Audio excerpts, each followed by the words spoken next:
Hello, everyone.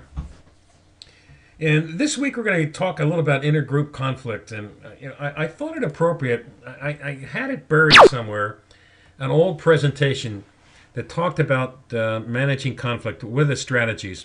One strategy is lose lose, and I'm going to cover each of these in quite a bit of detail in a moment. The next one is win lose. You win and the person loses, and this is not a good strategy because the person that loses is somehow going to wait and they will get back at you. And of course, this is the one that's key: win-win.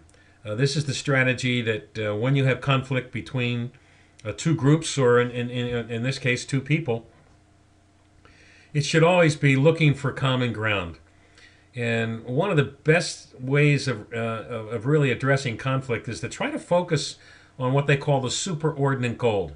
What is best for the organization? Not necessarily your department or your function, but what's best for the company, what's best for the customer. And a lot of times when you ask that question, when you're having a conflict, it brings people back into a position where, hey, I know what's best for the customer, and I'm going to have to give a little bit here. Let's talk about lose lose.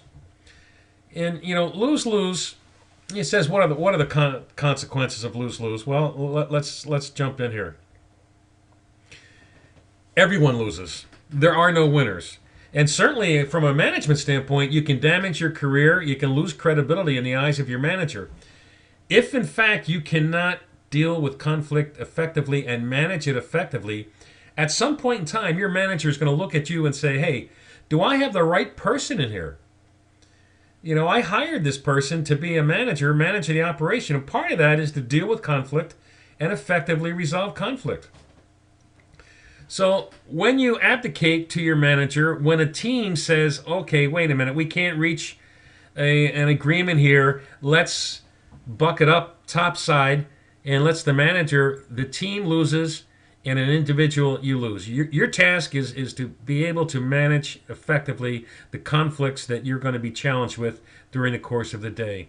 If you're a member of a team, you should be taking a look at making sure that 95% of the decisions stay in the context of the team. You solve your own problems, you make your own decisions, and very rarely should you go and accelerate that to the top. Every time you do, you chip away a little bit at your credibility. Taking a look at lose-lose, it's normally inflexible. It's two people refusing to compromise. In today's world, it's about compromise. Where there is no compromise, you take a look at ethical issues. You don't compromise on ethical issues, and that's the area that you would want to escalate. Or if you're going to damage the brand, somehow damage the company name, then you kind of escalate that up to your manager. But other than that, you should work the issues out with the other party. In a standoff, no progress is possible, and the issue must be referred to a higher authority. Again, these should be rare. Look for opportunities to compromise. What can that person walk away with and feel satisfied with? What can you walk away with and feel satisfied with? And make sure that you're not allowing your ego to run roughshod over your common sense. Just be very careful. Question here to think about is when we get into this one, what happens when a group functions in a win-lose? Well, that's kind of interesting. There is a clear versus we or they approach, and I see it all the time, we versus they, where you get two groups or two people just arguing and fighting. Not a good thing. Energies are clearly focused on total victory. I mean, you're going to spend a lot of resources to prove you're right and the other group is wrong. You're going to be using email as a weapon, and you're going to get involved in dysfunctional politics. Not healthy for the organization. And of course, we always see the other group as the problem. Hostilities are increased, and effective communication decreases. Everybody becomes defensive. Everybody is cautious. Everybody's looking for an opportunity to blame. In this kind of environment, blame is rampant, and that's not what you need. Certainly distortions are there. You see the best in your group and you only see the worst in the other group. Not a very healthy situation. And as I mentioned earlier, you get into a lot of blame. They screwed up. They did this. They didn't do that. They didn't have their thing on time. They were late in the report. They didn't give me what I needed. You don't need that. Net effect, often the loser's not convinced that he or she lost, and the intergroup tension will even be higher.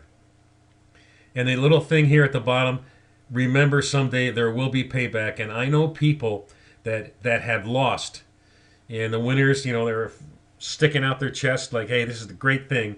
And about a month later or 2 months later, wham, they get whacked because the losing party sits back and they wait for an opportunity to rub it in your face. And I'm telling you, there will be those opportunities. So this is not a good strategy for you. You lose, I win. This could be you could be too accommodating, and I'm gonna send another presentation. I think the Thomas Kilmann instrument. I'm gonna shoot that out for you.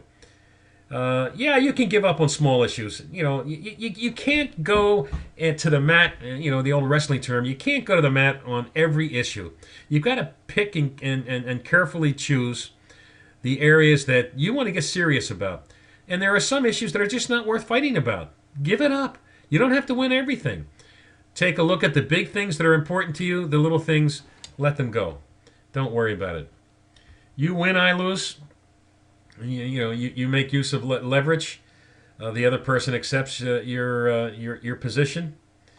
It could be based on authority. Use when asserting your authority, and you certainly can do that. You achieve the intended results, but the other person may resent the imposition of a solution that you put on them.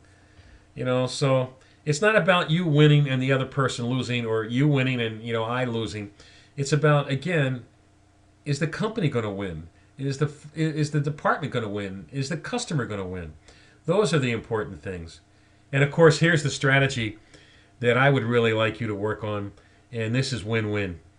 And win-win, it's focus on the goals and the solutions. Remember what's best for the company. Discussion is guided in the best interest of the company or the customer, always a key. It's joint problem solving, which is very, very important. And it is a collaborative process. And business today is all about collaboration. It's not about competition. So that's a key. Hallmarks of a win approach, certainly respect and certainly trust. Those are key. And we want to try to reach consensus as much as we possibly can. So here we go. It is a collaborative approach, which is very important. Use where the other person is willing to seek a solution based on trust and mutual benefit. And it really should be mutual benefit and trust. And this is the optimal solution. This is you at all cost go for a win-win. You may have to subordinate your ego a little bit.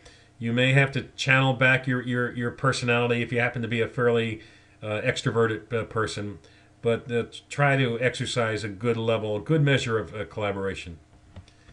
Okay, ladies and gentlemen, I think that's going to be it for me at this point in time.